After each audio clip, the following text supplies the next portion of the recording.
Hello friends, welcome to my R manga translator channel. তো আবারও চলে আসলাম I can copy talent episode 11। তো চলুন শুরু করা যাক। তো এটা হচ্ছে মৌ ফ্যামিলির ঘর। তো মৌ ফ্যামিলির অ্যানসেস্টরের ছেলে এখানে হাঁটাহাঁটি করতেছে, আর তার অ্যানসেস্টরও এখানে অপেক্ষা করতেছে খবর পাওয়ার জন্য যে ইটিয়ান আসবে কিনা।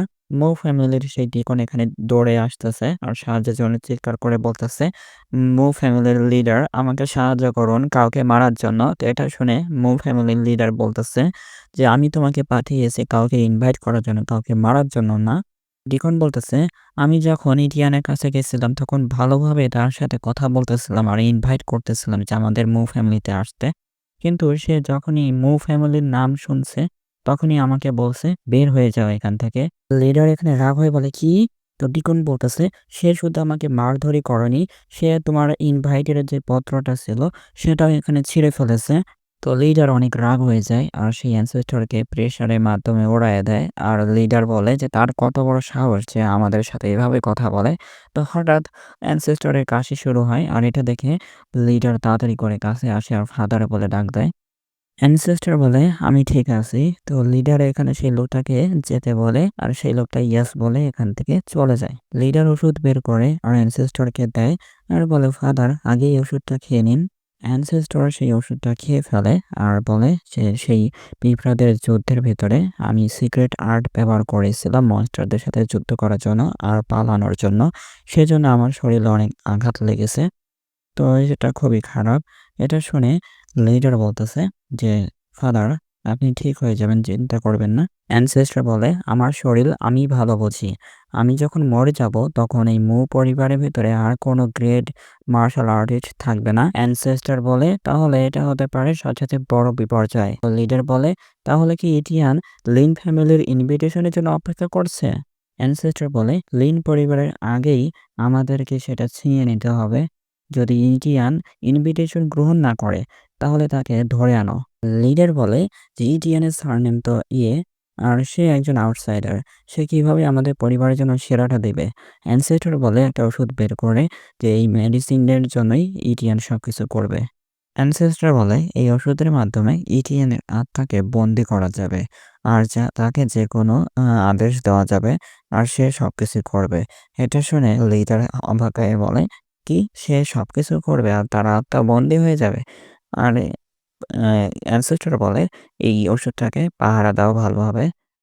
লিডার সেই ওষুধটা হাতে নিয়ে দেখে ভালোভাবে আর অ্যানসেস্টর জুস বের করে বলতেছে যে প্রথমে ইটিয়ানের সেই ওষুধটা দিয়ে আত্মাটাকে বন্দি করতে হবে, তারপর তাকে মগজ ধোলাই করতে হবে, তারপর তাকে একটা নতুন নাম দিতে হবে।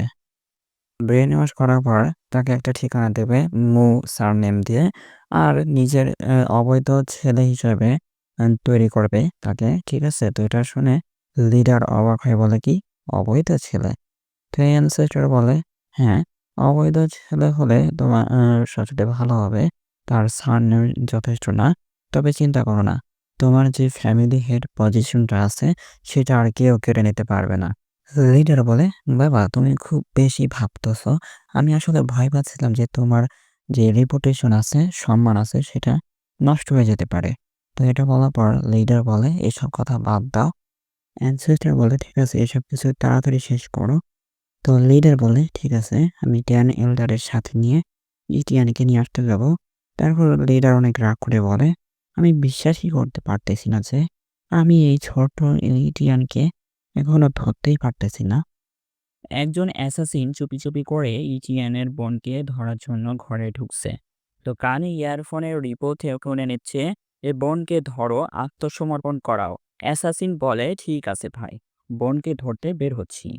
তো বাহিরের লোকজন দাঁড়িয়ে এক্সট্রা অ্যাটাকের প্ল্যানও রেডি। তো ইউ তখন বিছানায় ঘুমাচ্ছে। অ্যাসাসিন ঢুকে দেখে, বলে টার্গেট কনফার্ম। বাইরে থেকে অর্ডার আসে, শুরু করো। অ্যাসাসিন কম্বল সরাতে যায় কিন্তু ইউ কম্বলটা তার উপর ছুঁড়ে মারে। অ্যাসাসিন রেগে গিয়ে কম্বলটাকে দুই টুকরো করে ফেলে কিন্তু সামনে হাত চলে আসে আর সেই হাতটা মুখ ধরে চেপে ধরে। চমকে যায় আর দেখে এটা তো ইও না, ইটিয়ান শুয়েছিল। তো ইটিয়ান বলে, ভাইরে তোরা এত স্লো কেন রে? তোদের জন্য তো অনেকক্ষণ ধরে অপেক্ষা করছিলাম। ইয়ারফোনের আওয়াজ আসে, ইউকে ধরছো? সাড়া দাও। ইট্রিয়ান অ্যাসাসিনকে জোরে টিপে ধরে আর ছেড়ে দেয়। ইয়ারফোনে আবারও আওয়াজ আসে, দ্বিতীয় এল্ডার সাড়া দাও। তো ইট্রিয়ান ইয়ারফোন তুলে বলে যে তোমার লোক ধরা পড়েছে, এখন ফেলে দিচ্ছি। ইয়ারফোন থেকে অ্যাসাসিন বলে, তুমি কে রে ভাই? তো ইট্রিয়ান অ্যাসাসিনকে জানালা দিয়ে ছুঁড়ে ফেলে দেয় আর বলে ধরো ওকে। নিচে পড়ে যাওয়া অ্যাসাসিন নিঃশ্বাস বন্ধ হয়ে যায় আর নিচে শুয়ে পড়ে। তো ক্যাপ্টেন বলে সবাই সাবধান, এই ছেলেটা নিশ্চয়ই হেল্পারদের ডেকেছে। আরেকজন বলে লিন হাইওয়েসে আবার হেল্পারদের ডেকেছে। একজন চিৎকার করে বলে, ও কে ওখানে? নিজেকে দেখাও, আমি কি ভুল অনুভব করেছি? ইটিয়ান তখন শ্যাডো স্কিল দিয়ে একজনকে লুকিয়ে গলা কেটে ফেলে। বলে যে এর পরের জনকে হেড অ্যাসাসিন বলে, এই ছেলেটা শ্যাডো অ্যাসাসিনকে ভাড়া করেছে, সবাই দূরে চলে যাও। ইটিয়ান তরোয়াল বের করে স্পিড ট্যালেন্ট দিয়ে সবাই গলা কেটে ফেলেছে। তো সবাই বলে যে এটা কি দানবীয় স্পিড? একজন অ্যাসাসিন পিছন থেকে হামলা করে ইটিয়ান সেখান থেকে গায়েব হয়ে যায়, পিছনে এসে গলা কেটে ফেলে আর দুজনকে শ্যাডো ব্লেড দিয়ে স্লাইস করে দেয়। একজন বলে যে কি হচ্ছে ভাই, কেউ উত্তর দাও না কেন? তো ইটিয়ান থেমে যায় আর তার আসল শরীর দেখে সবাই বলে এটা তো ইটিয়ান। সবাই ঝাঁপিয়ে পড়ে। ইটিয়ান দুজনকে ধরে স্ট্রেংথ ট্যালেন্ট দিয়ে ধাক্কা দেয়। তো একজন বলে কি সে দুইজনের শক্তিকে খুব সহজে ধাক্কা দিয়ে ফেললো, এটা অসম্ভব। শেষে মু সাহেবের বাবা আসে। ইটিয়ান ইটিয়ান বলে যে তুমি ইয়ং মাস্টার মু এর বাবা তাই না? তো মু এর বাবা বলে হ্যাঁ আমি ভাই, আমাকে মেরো না, আলোচনা করতে পারি একসাথে। তো ইটিয়ান বলে তোমার ছেলেকে আমি নিজের হাতে মেরেছি। ময়ের বাবা বলে ঠিক আছে ভাই, এই আবর্জনাটা মরারই উচিত ছিল। আমার কাছে অনেক টাকা আছে, যা চাও আমি তাই দিব। ইটিয়ান বলে সরি ভাই, তোমাকে মোর সাহেবের কাছে পাঠিয়ে দিচ্ছি। আর বলে আমি কোনো এক্সট্রা ঝামেলা রাখতে চাই না, তাই শত্রুকে একেবারেই শেষ করে দিই। ইটিয়ান সবাইকে মেরে ফেলে। প্রতিশোধ কখনো লাইন ধরে দাঁড়িয়ে থাকে না। আমার পরিবারের দিকে চোখ তুলে তাকালেই মরতে হবে। স্পিড ট্যালেন্ট অন করে সে একেবারে মু পরিবারে ঝাঁপিয়ে পড়ে। মু পরিবারের অ্যানসেস্টর চিন্তায় ভাঁজ পড়ে গেছে কপালে। 10 গ্রেট এল্ডার এখন আসেনি কেন? লিডার বলে বাবা চিন্তা করবেন না, 10 গ্রেট এল্ডার একসাথে থাকলে লিন হাই বেসের একটা পিঁপড়াও নড়তে পারবে না। এই কথা শেষ হতে না হতেই পিছন থেকে একটা তরোয়াল ছুটে আসে আর ধোঁয়ায় চারদিকে ভরে যায়। অ্যানসেস্টর রেগে গিয়ে বলে কে রে, কে এত বড় সাহস দেখালো? তো ধোঁয়া ভেতর থেকে তরোয়ালটা ফিরে আসে ইটিয়ানের হাতে। ইটিয়ান বলে তুমি আমাকে মারতে পাঠিয়েছিলে আর জিজ্ঞাসা করতেছো আমি কে? এটা খুবই হাস্যকর না? তো লিডার এখনো বেঁচে আছে। তো চোখ কপালে তুলে বলে যে তুমি কি ইটিয়ান? এখানে কিভাবে এলে? আর 10 গ্রেট এল্ডার কোথায়? ইটিয়ান ঠান্ডা গলায় বলে চিন্তা করো না, খুব শীঘ্রই দেখা হবে তাদের সাথে। লিডার বলে ও তো তুমি কি বললে? ইটিয়ান আর কথা না বাড়িয়ে তরোয়াল দিয়ে একটা স্ল্যাশ মারে আর লিডার বুঝে ওঠার আগেই চিৎকার করে মারা যায়। লিডারের বাবা ছুটে আসে আর অ্যানসেস্টরের চোখে পানি আর রাগ, মনে হয় টাইম বোমা ফাটবে এখনই। অ্যানসেস্টর তার সিক্রেট আর্ট চালু করে। ইটিয়ান বলে ও গোপন শিল্প, আগেই দেখেছি তুমি এটা পালানোর জন্য ব্যবহার করেছিলে। অ্যানসেস্টর মাথায় হাত দিয়ে রেগে গিয়ে বলে আমার ছেলেকে মারার সাহস? জামা ছিঁড়ে 2 হাত খাঁকা করে বলে আজ তোমাকে ছাই বানিয়ে ফেলবো। তো ইটিয়ান শক্ট। অ্যানসেস্টরের এক ঘুষি মারে ইটিয়ানের উড়ে গিয়ে দেয়ালে থেকে। অ্যানসেস্টর বলে মরার জন্য প্রস্তুত হও বাচ্চা। অ্যানসেস্টর বলে মরার জন্য প্রস্তুত হও বাচ্চা, পিষে ফেলবো কিন্তু ঘৃণা কমবে না। বডিগার্ড ছুটে আসে আর বলে সতর্ক হও সবাই, এখানে অ্যাসাসিন এসে আক্রমণ করেছে।